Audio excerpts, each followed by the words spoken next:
आप आए दिन बहुत से न्यूज़ चैनल और मीडिया रिपोर्ट्स में सुनते रहते होंगे कि डॉलर के मुकाबले रुपए की कीमत इतने रुपए से बढ़ गई। तो आखिर इन चीज़ों का मतलब क्या होता है और इसका वैल्यू आखिर तय कैसे होता है? और क्या आपको ये पता है कि गवर्नमेंट जितनी मर्जी उतने पैसों को छाप सकती है? फिर वो बहुत सारे पैसों को छाप कर सब में बांट क्यों नहीं देते गरीबी को दूर करने के लिए? आइए इन सारी बातों को समझते हैं इस वीडियो में एक आसान भाषा में।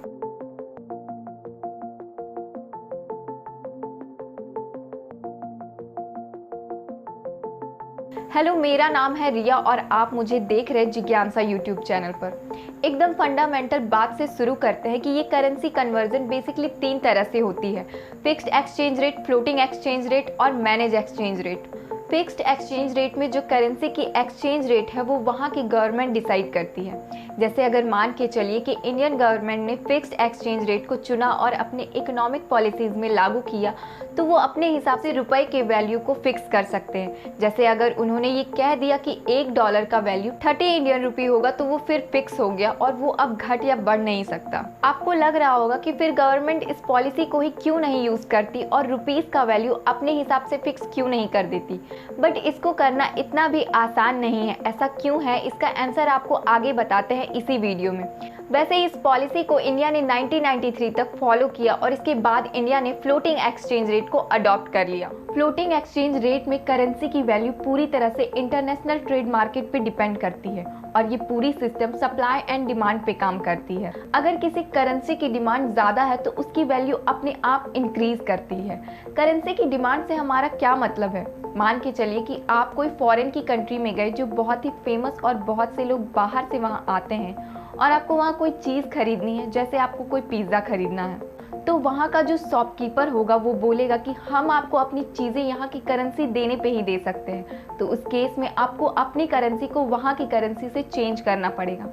और क्योंकि वहाँ बहुत सारे लोग भी आते हैं तो उनके पास आपकी करेंसी को एक्सचेंज करने के लिए उनकी कम ही करेंसी बची रहेगी। क्योंकि कोई भी देश एक फिक्स्ड अमाउंट में पैसों को प्रिंट करते हैं, तो उस केस में वो कहेंगे कि आप अपनी 10 करेंसीज दो और मैं उसके बदले में आपको एक अपनी करेंसी देता हूँ जो आपके 10 करेंसी के बराबर वैल्यूएबल होगी। अब आपको थोड़ा सा समझ आ रहा होगा कि कैसे डिमांड एंड सप्लाई के कारण करेंसीज की वैल्यू डिसाइड होती है। अब वो जो बात थी कि रुपया डॉलर के मुकाबले इतना कम हो गया या $1 75 रुपए के बराबर हो गया, इसका सीधा ये मतलब है कि डॉलर की डिमांड इंडियन रुपए से कहीं ज्यादा है। आप इसको ऐसे भी समझ सकते हैं कि एक आईफोन को खरीदने के लिए यूएस की 1000 करेंसी काफ़ी है, जबकि इंडियन करेंसी के लगभग 1 लाख करेंसी लगेंगे। इससे यहाँ ये बिल्कुल प्रूफ नहीं होता कि यूएस में आईफोन हमें कम प्राइस पे मिल जाएगा।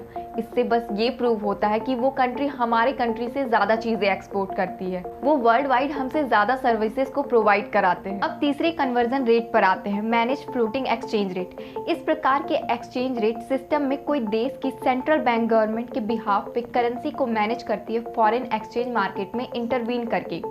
इंडिया भी इसी एक्सचेंज रेट सिस्टम को फॉलो करती है और इंडिया में जो सेंट्रल बैंक है, रिजर्व बैंक ऑफ इंडिया, वो इंडियन गवर्नमेंट के बिहाफ पे इंटरनेशनल स्टॉक मार्केट में इंडियन करेंसी को मैनेज करते हैं। आप भी कभी कभी सोचकर हैरान होते होंगे कि अगर गवर्नमेंट अपनी मर्जी से पैसे छाप सकती है तो वो ढेर सारे पैसों को छापकर सब में बंटवा क्यों नहीं देती। बट ऐसा करना बिल्कुल भी पॉसिबल नहीं है किसी भी देश के गवर्नमेंट के लिए, बल्कि ऐसा करने से उस देश की इकोनॉमी उल्टा और बहुत ज़्यादा गिर सकती है। जिम्बाब्वे की गवर्नमेंट ने एक बार ऐसा ही किया था और उसका जो परिणाम निकलकर सामने आया उसने पूरी दुनिया को शॉक में डाल दिया। गवर्नमेंट की इस डिसीजन के कारण वहाँ एक ब्रेड के पैकेट की कीमत $30 ट्रिलियन हो गई थी। महंगाई इतनी ज़्यादा बढ़ गई थी कि लोगों को एक साल की कमाई से उनके एक बार की बस राइड तक नहीं हो पाती थी। जिम्बाब्वे इस डिसीजन के बाद हाइपर इन्फ्लेशन का शिकार हो गई। वैसे ऐसा क्यों हुआ, क्या रीज़न थे, वो हम किसी और वीडियो में बात करेंगे। बट इससे ये हमें ज़रूर पता चल जाता है कि कोई भी देश की गवर्नमेंट ऐसे मन मर्जी के पैसे नहीं छाप सकती है। ऐसा करने से उनको भारी समस्याओं का सामना करना पड़ सकता है और उनके देश की इकोनॉमी बहुत ही ज़्यादा गिर सकती है। वैसे आपको हमारी छोटी सी वीडियो कितनी इन्फॉर्मेटिव लगी वो हमें कमेंट बॉक्स में लिखकर ज़रूर बताएं। मिलते हैं आपसे अगले किसी वीडियो में, तब तक के लिए हमारे चैनल जिज्ञासा को सब्सक्राइब करना ना भूलें और हमें इंस्टाग्राम पे भी ज़रूर फॉलो कर लें।